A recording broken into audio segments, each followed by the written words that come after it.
Well, thank you so much, Brooke, for having me and for that beautiful introduction. Thank you to Core Fact. You guys truly produce amazing, amazing material and resources and education and training for all of your clients. So thank you for having me. It's a joy to be with you all today. I want to celebrate you for taking the time to do something like this today, because here's the thing. This particular workshop is Power of Vision, 3 keys to growing your results with joy and ease.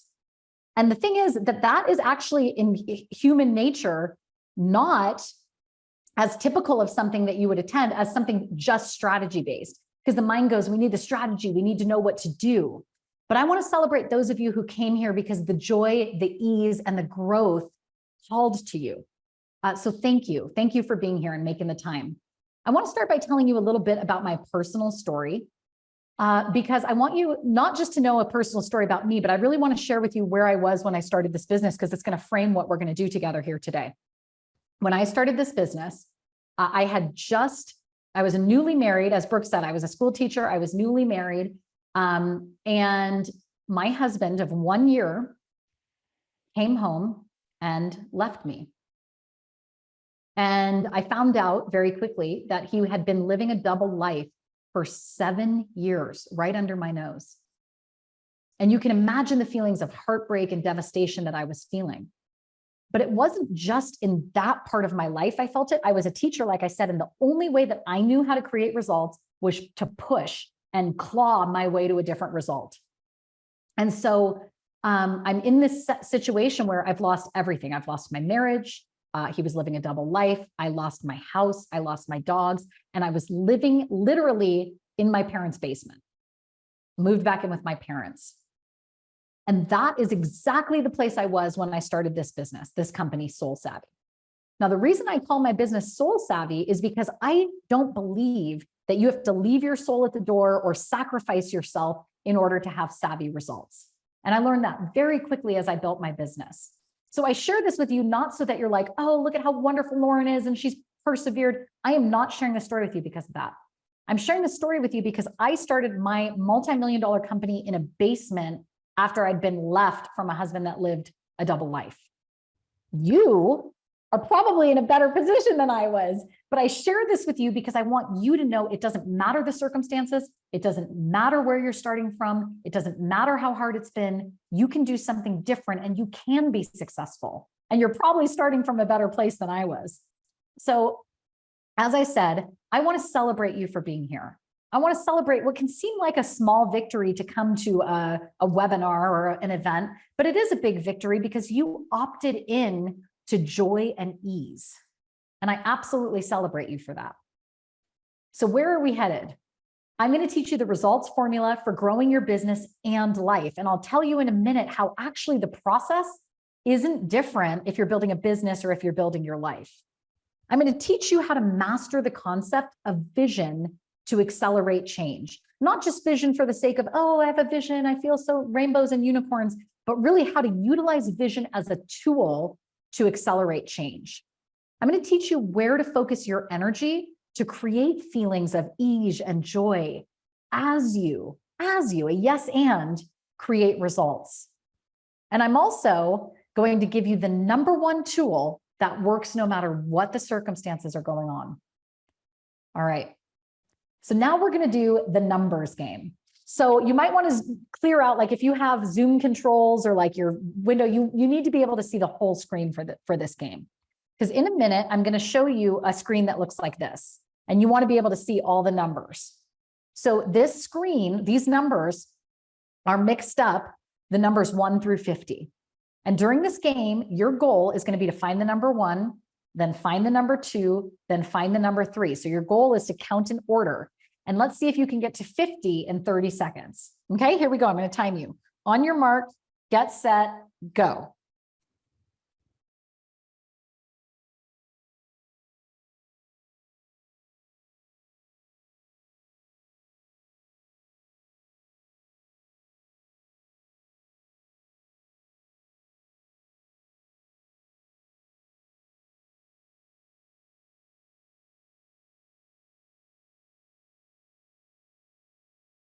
Five more seconds. 3, 2, 1, and stop. All right. So type me in the chat, how many did you get in that 30 seconds time? Awesome. 15, 11, 14. Wow, you guys are fast. 10, 17, 13, 12, 18. Holy smokes, Amy, 18. Good. All right. So let me give you a little bit of a hint about this thing that we just did. So this is actually broken down into 4 quadrants. And the top left quadrant has the 1. And then it goes counterclockwise, 3, 4, 5, 6, 7, 8, and so on. Starting with the top left quadrant with the 1, it goes counterclockwise. Okay, so go ahead and in a minute, I'm going to give you the same screen again, the same numbers, and we're going to try it again. Top left quadrant has the 1. Every quadrant has the next number counterclockwise. All right, here we go. On your mark, get set, go.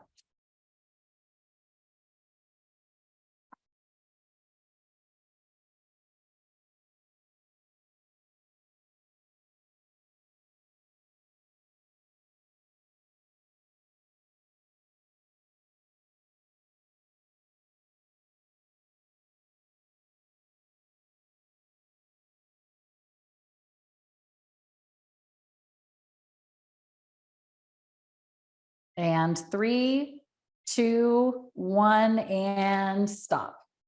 Okay, awesome. So type me in the chat how many you got that second time around.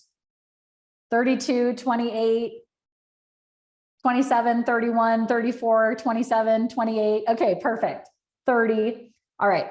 So if you're willing, will you type me in the chat what changed? Why did everybody's number go up the second time? And I know it seems obvious, but there's a really important point to this when it comes to resolve. You had direction, knowledge, knew the pattern, exactly. Direction, we had a path, we knew the rule.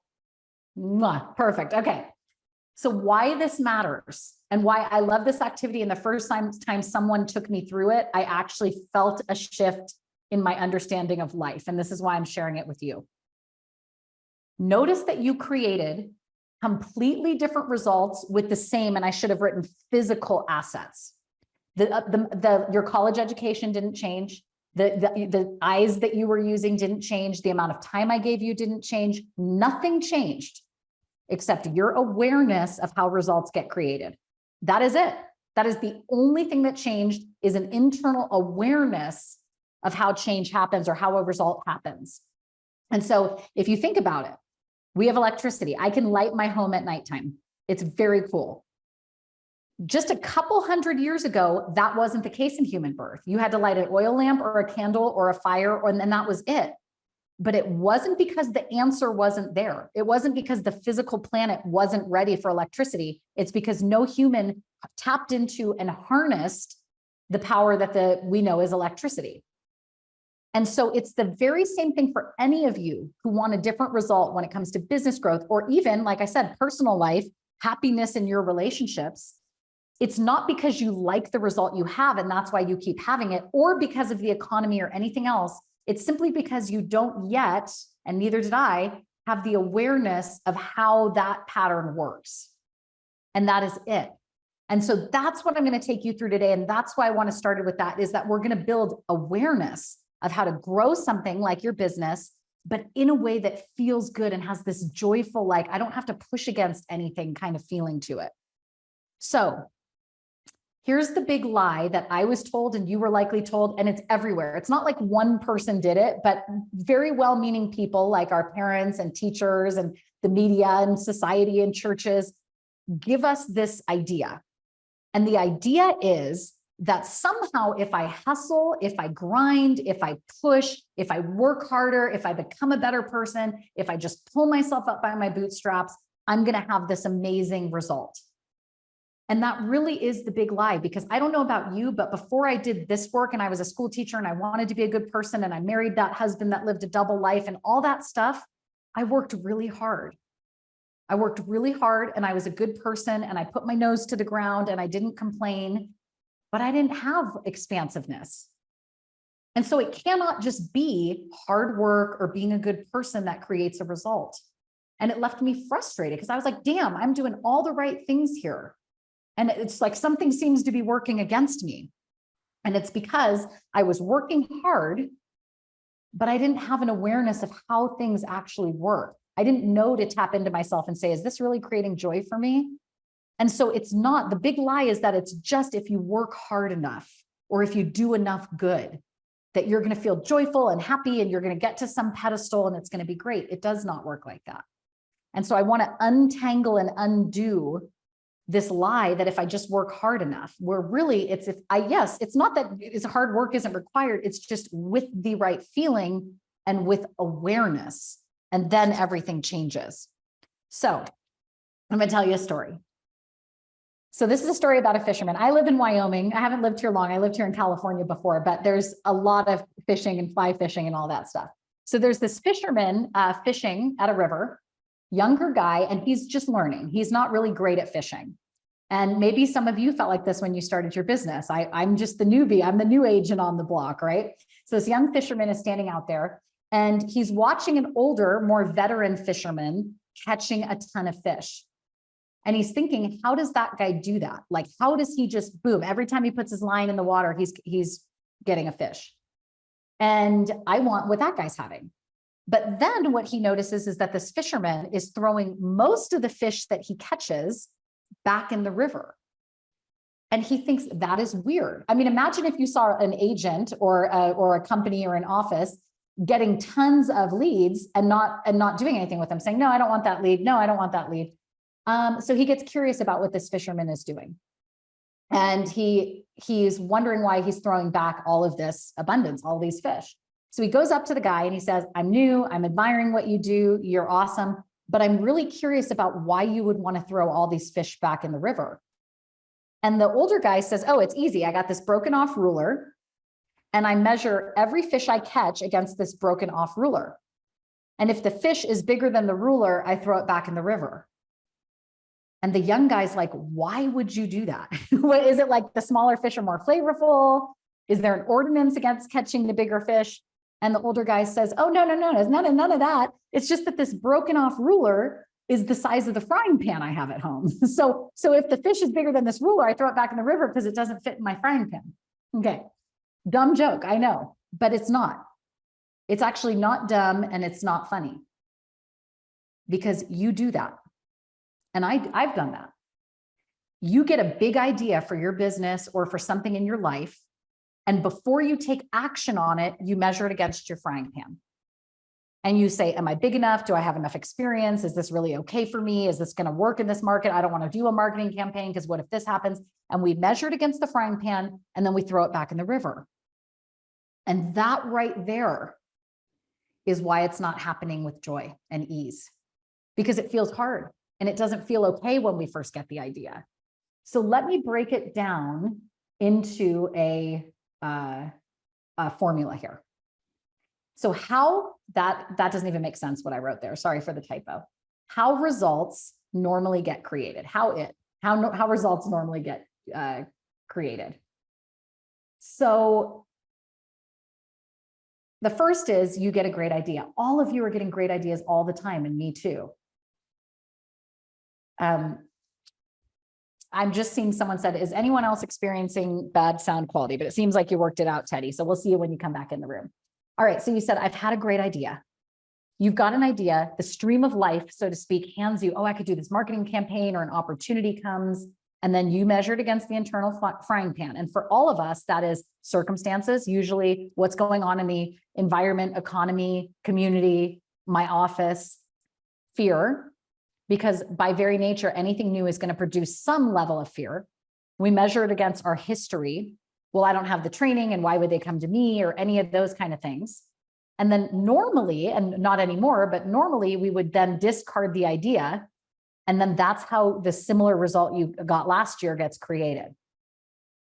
And so what this leads to, this throwing the ideas back, is stress and burnout and lack of fulfillment and boredom.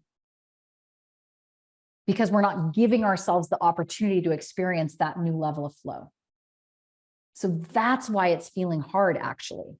Because when I get the idea, if I just acted on the idea and put the other stuff aside, it would actually create flow. But it seems so hard compared to number two that that's why we throw it back. And it's not because there's something wrong with you. It's the human experience. But there are ways that we can educate ourselves to do it in a different way.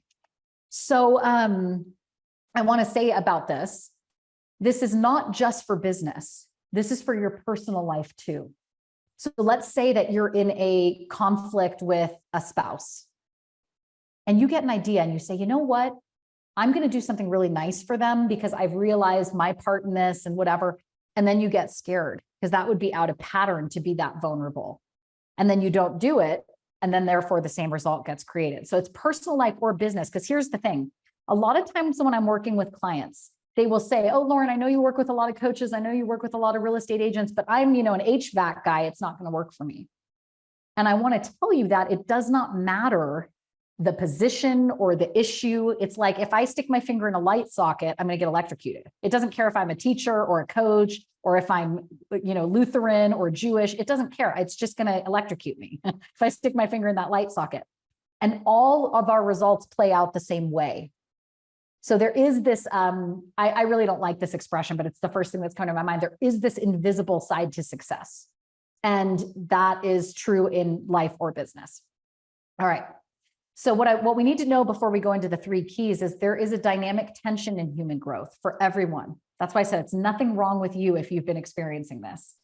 In the best of times and in the worst of times, there will always be a part of you that wants to move forward and a part of you that argues for why you can't. Always. And the decision that you have to make is, which part am I going to keep feeding? Because there's always going to be that part that's safety wired that just wants to protect me. And then there's going to be the part of me that wants to grow and experience life. And then I just have to decide who's going to win. So that takes me to key number one. And this is the results formula. And this works like clockwork every single time. And like I said, whether it's in life or business. So you're thinking thoughts all day long. All of us, we're thinking thoughts 24/7. And even when you're sleeping, your subconscious mind is still working. Okay, so you think thoughts all day long and that becomes a feeling. Okay. And then from a feeling, you're going to take an action or you're not going to take an action. This is really action or inaction. And then that is every time what produces your results. Now, I remember the first time I saw this chart that I questioned it first. I tend to be a bit of a skeptic. And then secondly, I felt like it was a little bit of a tough pill to swallow. Because at first I was like, oh, this is great. If my thinking is ultimately what produces my results, I can change my thinking. Like, yay. And then I was like, oh, crap. If my thinking is what's producing my results, I'm 100% responsible. And that was tough at first to swallow. So let me give you an example of exactly what I mean by this in real estate in particular. What I've heard from my clients who are in real estate and what's been going on is that there's a lot of talk about, the banks are collapsing and this is happening and the interest rates are higher and low inventory and all the different things that have been being discussed over the last year. And so let's say you're in the office and you're meeting with other people and everybody's talking about this. Oh, it's hard. And oh my gosh, did you see there's low inventory? And yeah, nobody's wanting to buy and everybody's delaying. And people use words like that, nobody and everybody. And you start getting involved in that conversation. Type me in the chat if you're willing. What would be the feeling that conversation is going to produce inside of you? Fear, 100%. Right on, Kelsey. Yep. Fear, Matt, fear. Yes. And yet we think, and this is another kind of part of the big lie, oh, it's just normal. Of course, Lauren, everybody's thinking that. But just because everybody's thinking that doesn't mean that's going to take me where I want to go. Yeah, demoralized. You just feel like, what's the point? And so if you're having that feeling, the likelihood that you're going to take action that actually produces a result is going to go down. Because you're thinking, well, of course I'm not going to pay 10 grand for the big marketing campaign I was planning in this market. And then you don't take the action that would actually work. And then you produce a constricted result. And so I want to go back to the coffee room conversation and just change my thinking. So everybody around me is saying, oh, the market's collapsing, this is happening. And I think a different thought. I think there's a huge opportunity here. Because if everyone else is talking about this, they're not going after what they want. And therefore, it's going to be so easy for me to stand out. It's going to be so easy for me to create momentum. In every down market, there's so much opportunity.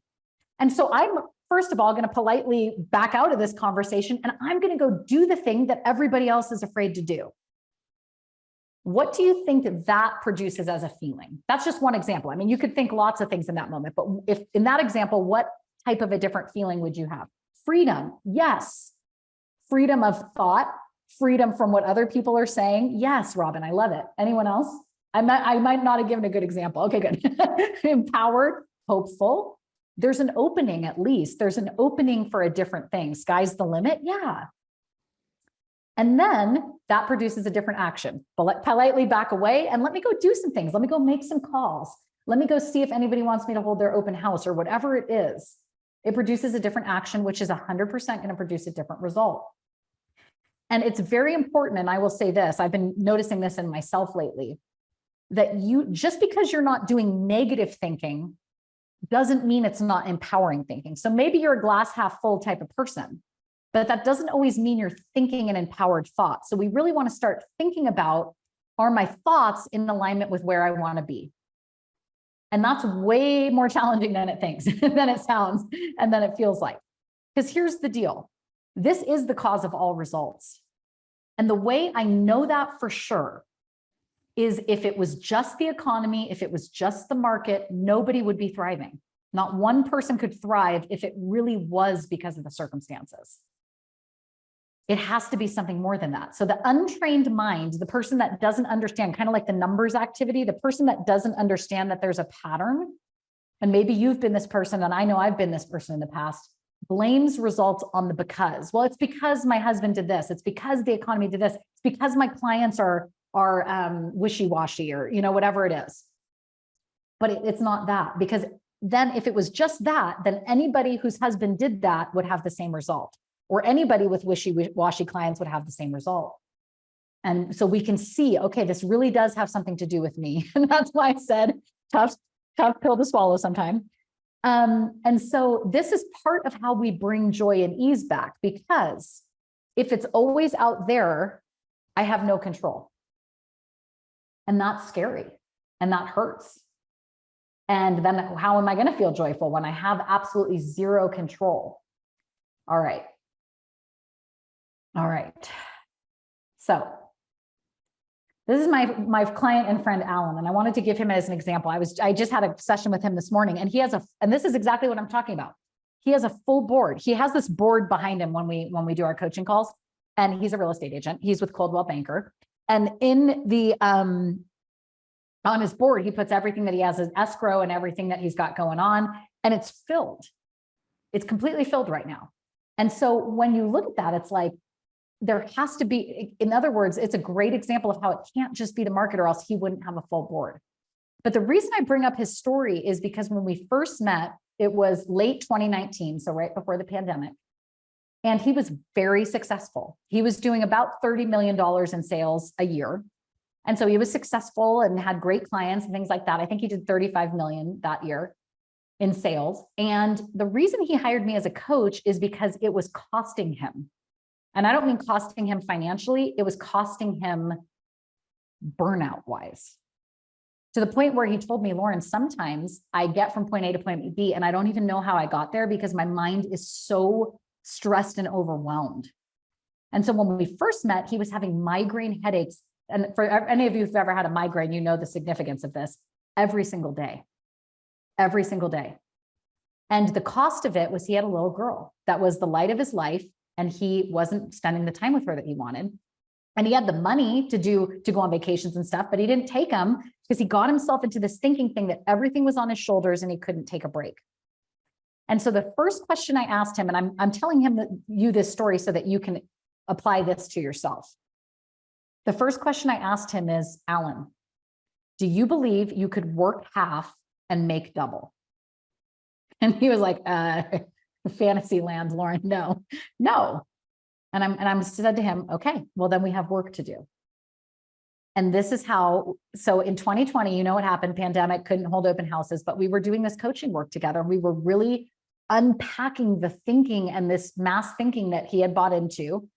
And we unpacked that, and we did strategy and all that stuff too, but we unpacked that. So in 2020, so 19, he does, I think 35 million, 2020, 71 million in less time. It didn't get more work, it got less work. That's the awareness that I'm wanting to pound into you today, and I hope I'm doing a good job of it. All right, so let me tell you how we did that. Number two, so the first key is we had to unlock, I can't keep thinking if I don't work hard, I'm going to lose money. I have to stop thinking that thought. Otherwise, it's going to be that way. I have to stop thinking the thought everyone else in the office is thinking, because then I'm going to produce the result they have, and I probably don't want that result.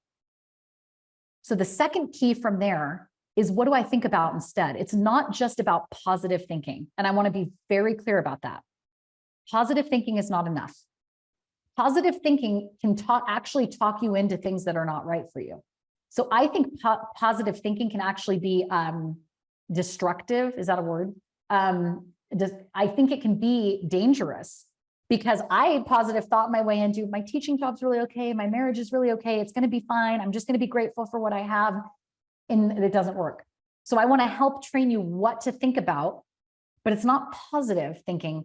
It's targeted thinking. And what I mean by targeted is that's where I'm going. So if I have to know where I'm going, so then I can get my thinking in alignment. I know you can't see my hand, but that thinking in alignment with that thing up here.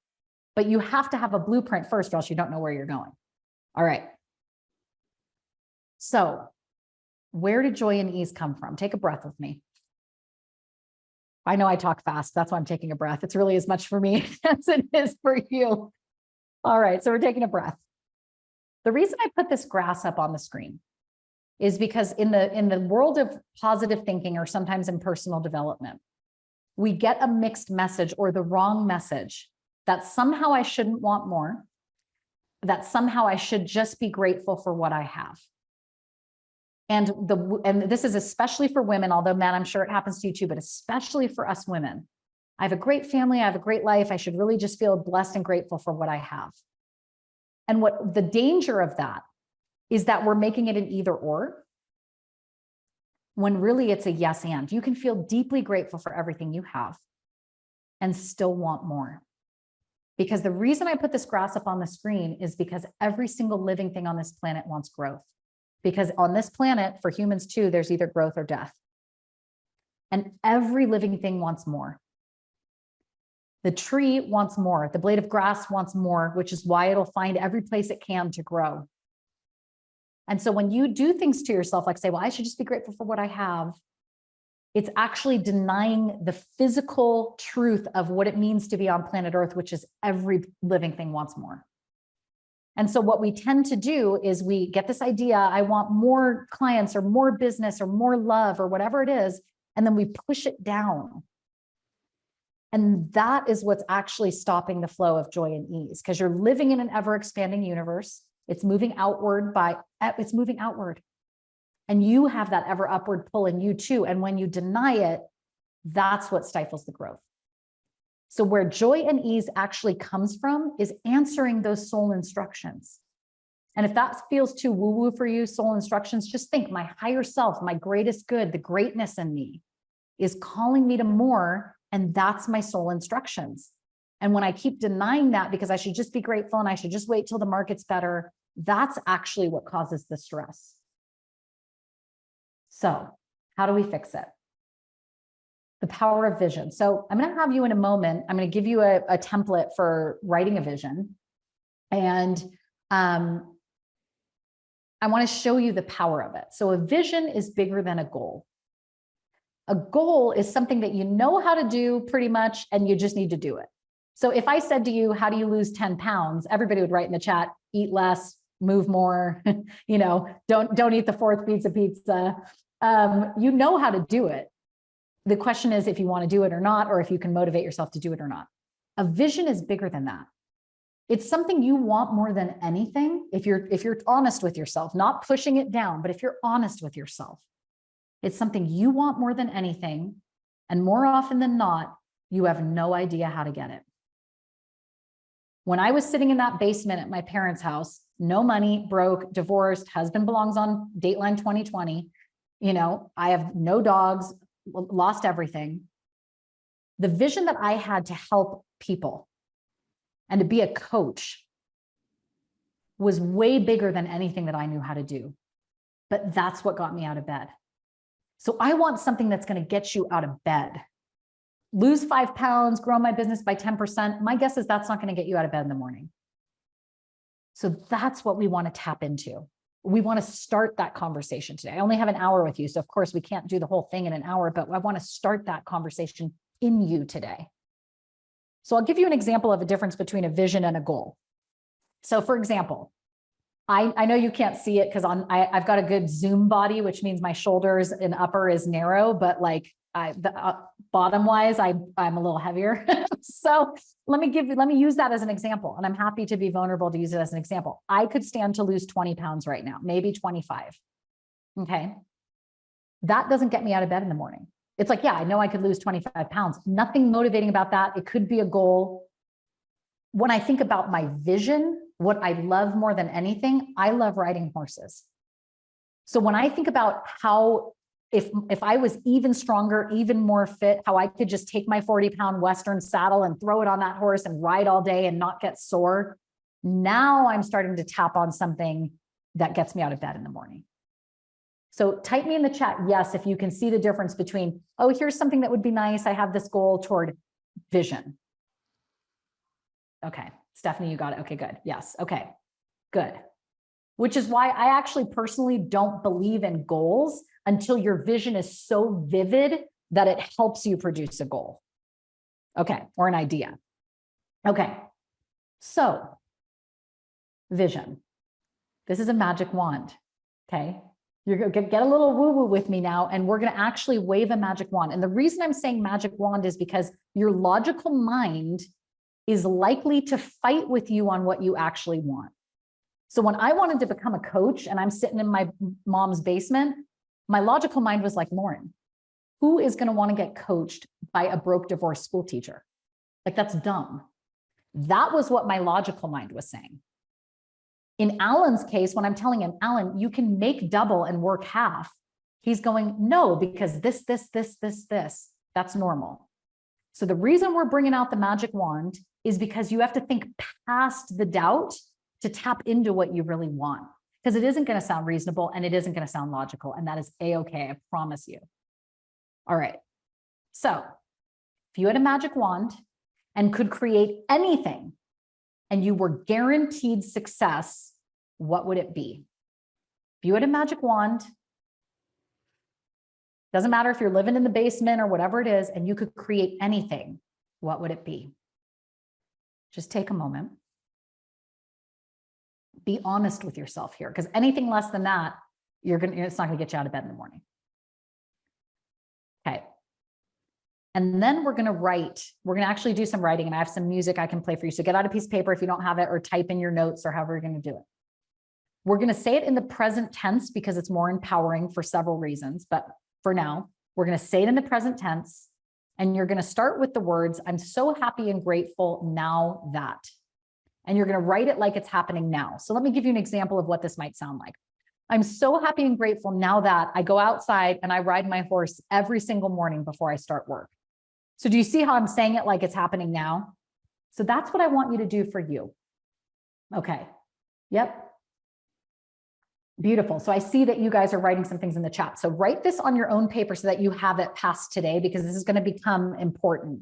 So I'm going to give you a couple minutes to write this, and write as much detail as you can.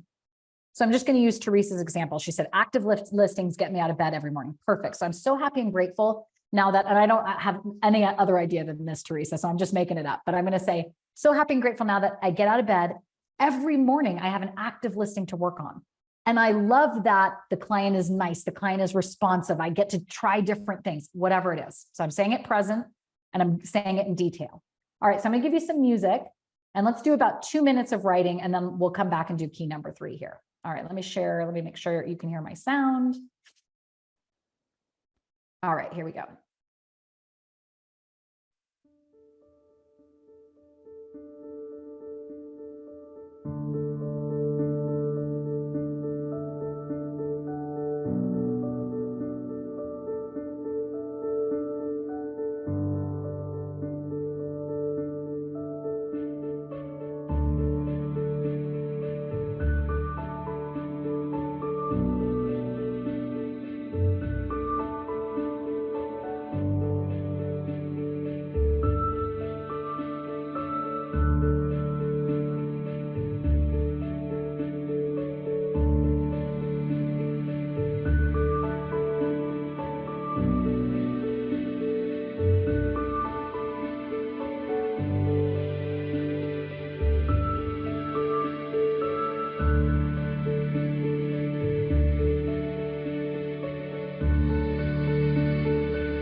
Take at least 30 more seconds. Put more detail. What else do you want? What else would you love?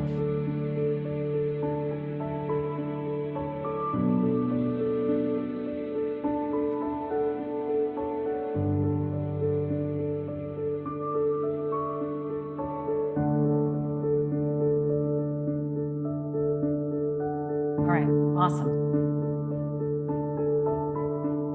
And I'm not going to say we are done with this. I'm going to say to be continued, because like I said, it's going to be very important for you to have a full spectrum.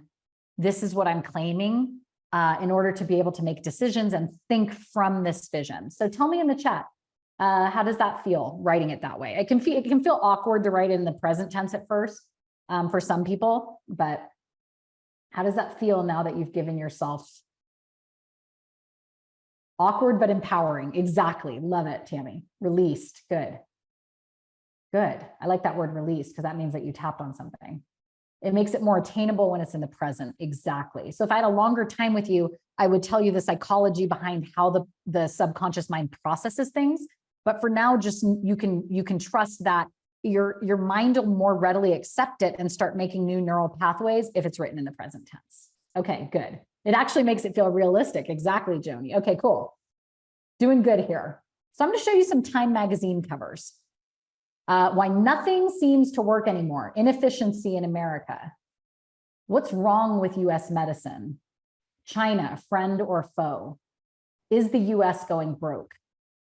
Time, the energy mess. Anxious drivers, rebellious truckers, sky-high housing, building up, prices up. War in the Middle East. Nuclear nightmare. Every single magazine cover that I just showed you is from the 1970s. And isn't it weird that I could take any one of these covers and publish it today and you'd be like, oh yeah, totally relevant. Now, what does this have to do with you?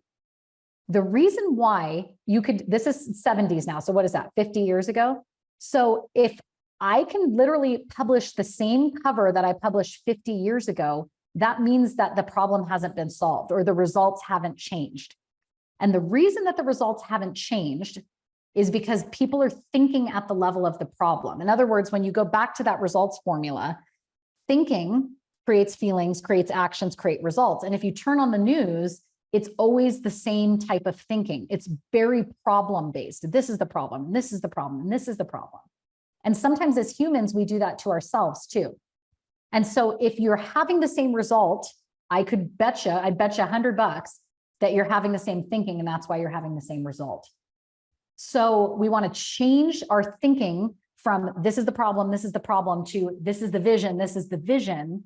And you can see every once in a while you have a breakthrough leader like Martin Luther King Jr. or Malala or Mother Teresa or those kind of figures who aren't as interested in the problem as they are with what the world could look like if it was working.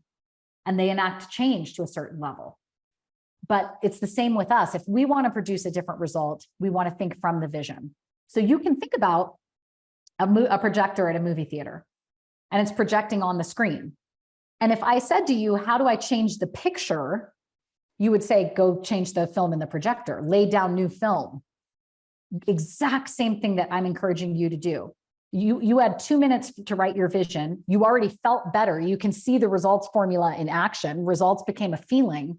And if you work with it more, it'll absolutely become an action. And that's going to be the next key that we talk about here. So key number 3 is what I like to call quantum leap ideas. So a quantum leap in physics is you watch an electron leap to a whole new, I guess the easy way to explain it is level, without having to go an incremental step in between. It's like, boom, it's just at a new level. And there was no ladder and there was no steps. It just went from here to here. And I think if we're honest with ourselves as humans, it's like, yeah, I'd like to sign up for that today, because inchworm growth or incremental growth is annoying. And it's like, oh, I'm still doing the same thing, you know? So quantum leap ideas. So I'm going to tell you a story. So Midwest, true story, by the way, barbershop in the Midwest had been in the family for 3 generations. So the guy who was running it at this point is the 3rd generation owner of this barbershop.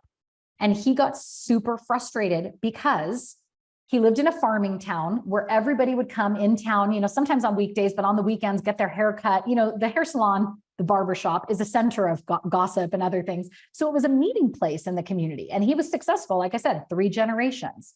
And then he got super frustrated and super annoyed because Supercuts moved in a few doors down. And they had a big sign on the front window that said $6 haircuts. And so he's racking his brain because his revenue starts to go down and people start going to Supercuts. And he's racking his brain and running the numbers. And he keeps saying to himself, I cannot compete with $6 haircuts. I just cannot compete with $6 haircuts. And that causes him, so think about what he's thinking. I can't compete with $6 haircuts over and over and over again. And that creates a feeling, hope, a lack of hope, despair, frustration.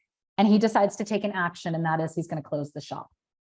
And right before he closed the shop, his son came home from college and was like, Dad, I've never seen you so down in the dumps. Like, what is going on with you?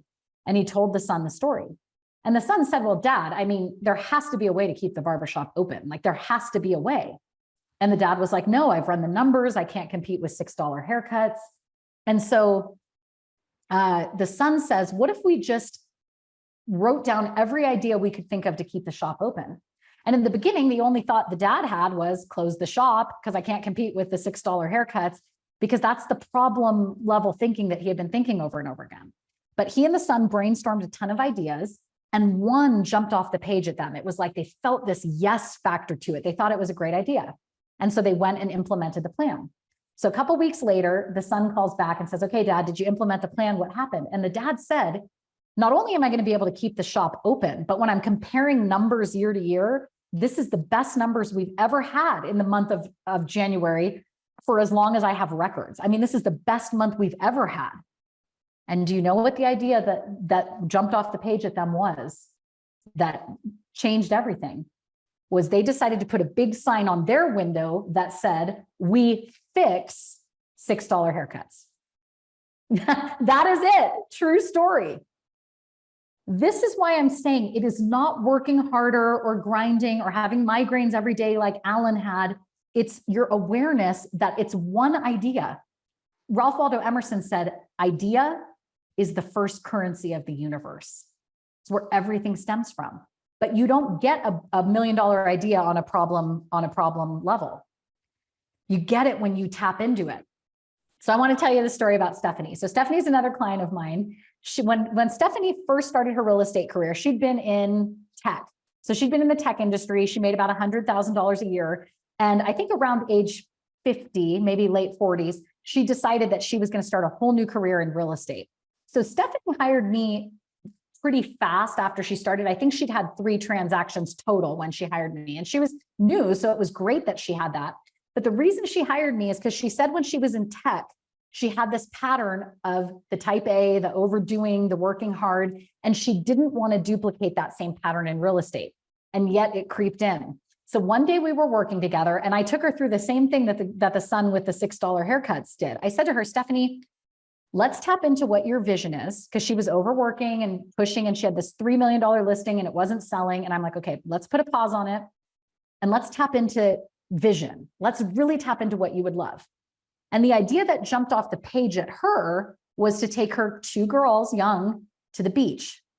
And of course, the logical mind was like, oh, that's not gonna, that has nothing to do with my listings. And I was like, Stephanie, you need a break. Just do the thing that jumped off the page. Trust me. She goes to the beach. I laugh because it's just hysterically ironic. So she's at the beach when she gets a call that somebody's walking by the house that she has listed and wants it to show. And she says, I'm sorry, I'm with my kids. I can't show it right now. I'm happy to show it to you at a different time. And she said, wait, are you standing in front of the house right now? And they said, yeah. And she said, well, I am at the beach that's close to my house. If you give me 30 minutes, I'm in my bathing suit and my flip-flops, but I'll show you the house. And that day, pretty much sight unseen, they looked at the house for 10 seconds. They ratified for that $3 million house. She got on the level of her vision. She took the idea that jumped off the page, and boom. So when I started with Stephanie, like I said, she had 3 transactions. Last year, she generated $800,000 net commission income. Not working harder, but working, it's not even smarter. It's just tapping into something that's not at a problem level. All right. So the question I have for you is this. You wrote down that vision, and it's short. It was a 2-minute that I gave you, but it did something inside of you. For those of you who typed in the chat, it gave you something. So I want you to look over that vision and then ask yourself this question. What step can I take today that would move me in the direction of my vision?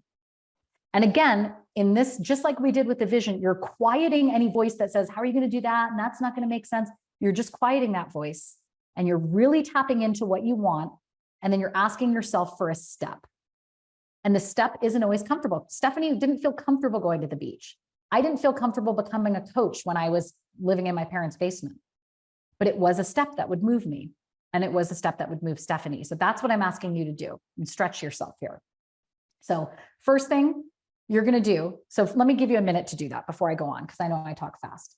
So go ahead and just look back over what you wrote in your vision, and then ask yourself this question.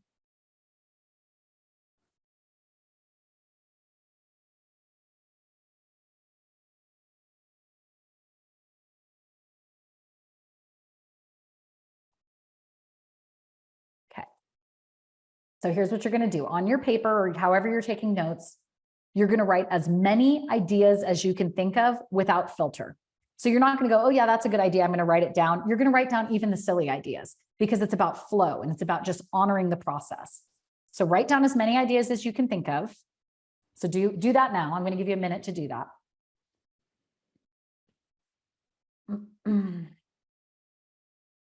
So Tammy, if you get to that point where you don't know a step you could take, I would read your vision again, read what you wrote down, and then say, what step can I take? And even if you hear, I don't know, just write it down. Then go back to what step I can take. I could, I don't know, go for a walk. Okay, write that down. So just allow any idea that comes or any thought that comes to just get written down. All right. You're welcome. All right, and then I'm just going to give you this you can do this beyond, obviously. I hope you take this beyond this hour, but I'm just going to give you the next step in the process, that the goal of this activity is quantity. So it's not getting good ideas. It's just getting as many ideas as you can. So always do this activity as a quantity goal. And then the final step in this process is to circle 1 or 2. So it's not a to-do list. I'm not going to force myself to do everything on the list. I'm going to circle the 1 or 2 that give me an uptick of energy. Like when they saw that they thought of, let's fix $6 haircuts, that gave them some energy. When Stephanie thought of taking her kids to the beach and taking a break, that gave her energy. So as you do this, notice if you can find one for you that gives you energy.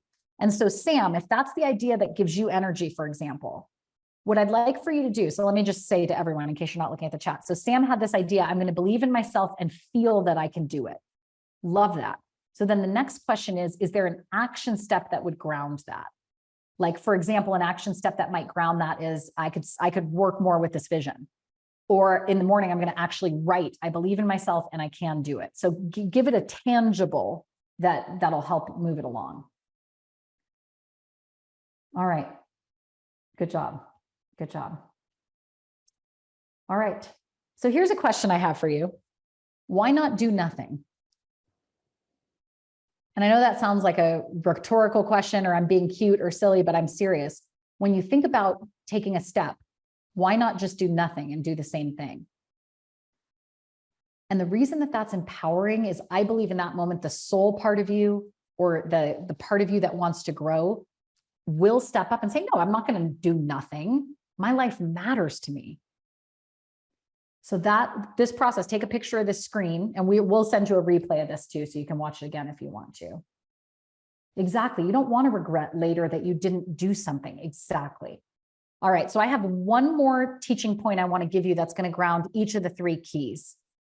And before I do that, let's review. Key number one, the thinking results formula. Key number two, I have to know where I'm going, or else I can't think from the space that is going to create results. So the vision is helpful there. And then three, doing this process. But the vision has to come first before you do this process. All right, so I'm going to tell you a final story, but I want to share one more thing before I do that. I said that. So my question for you is this. There's going to be some of you, not all of you, but there will be a handful of you who feel really ready for this. Like you feel ready for this kind of work that I'm taking you through today. And so this would be you if you're ready, you're committed, and you know, I'm done with incremental growth, or there's a pattern in my personal life or in my business life. I want to change it bad. Like, it's not just like, oh, that would be lovely if that transformed. It's like, you're ready now. And you know that you want that quantum growth, and you're sick of this inch by inch thing. And so this won't be all of you. This will just be a handful of you. But if that is you, then I have something for you that I think would be helpful. And that is, before I put that up, let me just say this. I want to do a 20-minute call with you to move this forward. If this is you, if you're not ready, if you're not committed, if this isn't resonating with you, it's okay. Just ignore this. But if it's you, you're ready, you're committed, and you really want to change something, I would love to help you. And what I'm going to do is I've put aside on my calendar just short 20-minute sessions so that we can personalize this to you, because I'm guessing questions are coming up, fears are coming up. And so on this 20-minute call, I want to do two things. I'm not going to sugarcoat it.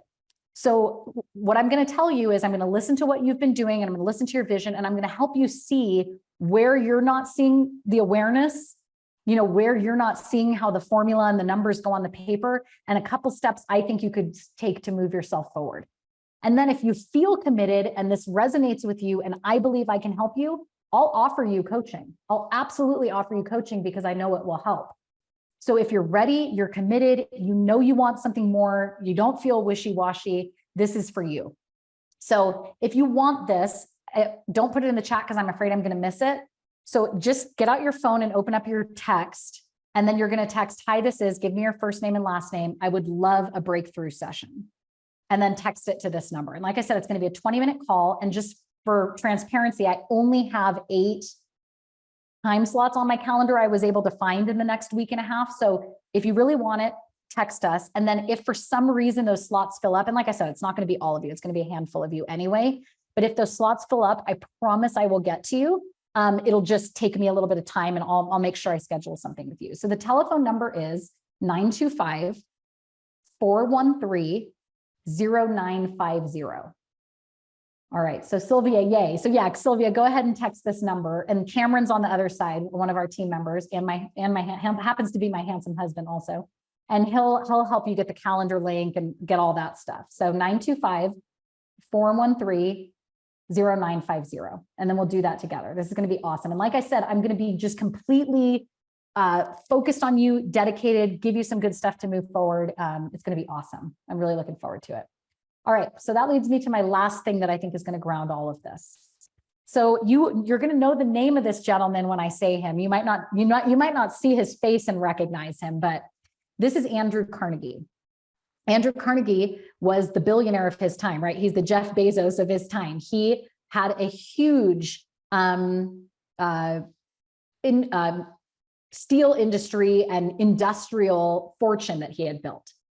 And a lot of people don't know about Andrew Carnegie, that he's responsible for most libraries that exist in the United States, because he had this vision that if people want knowledge, they should be able to have access to it. So a lot of people don't know that Andrew Carnegie spent the majority of his life making money, but the end of his life, he spent giving that money away to things that he felt were really important. And one of the things that Andrew Carnegie started to think about was, why is it, he had this quandary, why is it that some people build massive success, me, my friends, and why is it that some people don't? There has to be a pattern. There has to be a reason. He was getting older. He didn't want to be the one to try to figure this out. But he thought, what if I could find a young journalist that would be willing to really see what is it that causes success in people? And so he thinks about this. And then this young man one day came to interview Andrew Carnegie. And this young man was struggling. He was living in a studio apartment with his brother. He barely could make enough money to eat and pay his rent, but he got a break. And that break was he was going to get to interview Andrew Carnegie. But what he didn't know was that Andrew Carnegie was really interviewing him, because Andrew Carnegie was thinking about this project of what creates success. And he thought, maybe this young journalist that's coming to my house this week could do it. So Andrew Carnegie says after the interview on Friday, you know what? Why don't you stay for the whole weekend? You'll get a better interview. And then on Sunday evening, you can have dinner with my wife and I, and then we'll send you off. So this kid's like, this is my lucky break. Oh my gosh. So at the end of the weekend, Andrew Carnegie gives this kid a proposition.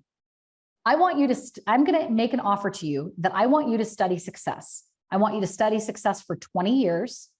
And at the end of 20 years, I want you to write a book about what is the pattern that creates success. And Andrew Carnegie said, I'm not going to pay you a penny to do this, but this is what I want you to do. But what I will do for you, I'm not going to pay you a penny, but what I will do is I will give you introduction letters to the 500 wealthiest people on this planet. And then you can do your research. What do you say? Now put yourself in this kid's shoes. This rich guy is telling you he's not going to pay you a penny to do it. So if you're thinking from problem, you're going to say, well, no, I'm not going to do that. 20 years, are you kidding me? But if you're thinking from vision, what does it mean to a journalist to have access to the 500 wealthiest people on this planet? So Andrew Carnegie had a stopwatch under his desk, and the kid didn't know it, but Andrew Carnegie clicked the stopwatch because he knew if this kid couldn't say yes to the opportunity in 1 minute, he didn't have vision. It wouldn't be the right person. And this young man said yes in 33 seconds. And this young man's name is Napoleon Hill. Napoleon Hill wrote the book Think and Grow Rich, which many of you have read and know. But my message to you here, one, look at how he can see the opportunity and not the problem. But secondly, this is the first assignment that Andrew Carnegie gave Napoleon Hill. It wasn't a strategy assignment. It wasn't start the project. He said, for 1 month, I want you to look in the mirror every day and say these words. Andrew Carnegie. So Napoleon Hill's looking in the mirror, saying this out loud. Andrew Carnegie, not only will I match your achievements in life, but I'll meet you at the post and pass you at the grandstand. In other words, I will surpass your achievements in life. Andrew Carnegie knew he had to get this kid thinking like a successful person. And that had to be the very first thing that he did. But the crazy thing for Napoleon Hill is he said, the first 3 weeks, I felt like a fraud. I felt like an idiot. I'm like, this is not going to happen. I'm not going to be richer than the richest man on earth. But he said, after just a few weeks, he was walking down the street and he heard a thought and it said, it could happen. And he was shocked that there was a part of him that started to believe it could happen. And then after a couple more weeks, he said, not only did I believe it could happen, I knew it would happen. And Napoleon Hill did make as big of an impact as Andrew Carnegie made with that book. So I'm going to bring it in for a landing by saying, you can do this. It's not easy, but it is simple. So in case you didn't get the number, I'm going to put this on the screen one more time. And then I just want to say it has been such a privilege to be with you today. I hope this landed for you. You can type in the chat with any feedback you have. And of course, we can continue this conversation if you're feeling ready. For the rest of you, we will send out a replay of this, and we hope to connect with you again soon. And another thank you to Core Fact for having me today. All right, everybody, thank you. We'll send out a replay, and I will see some of you on these calls that we get the privilege of having together. So thank you so much. I'm glad that was helpful for you. Yay, you're welcome, Victoria. I'm so glad that was helpful for you. Joni, yay, yay, yay, yay. Thank you all so much. Have a great day. Go out and do great things, and we'll see you next time. Bye, everyone.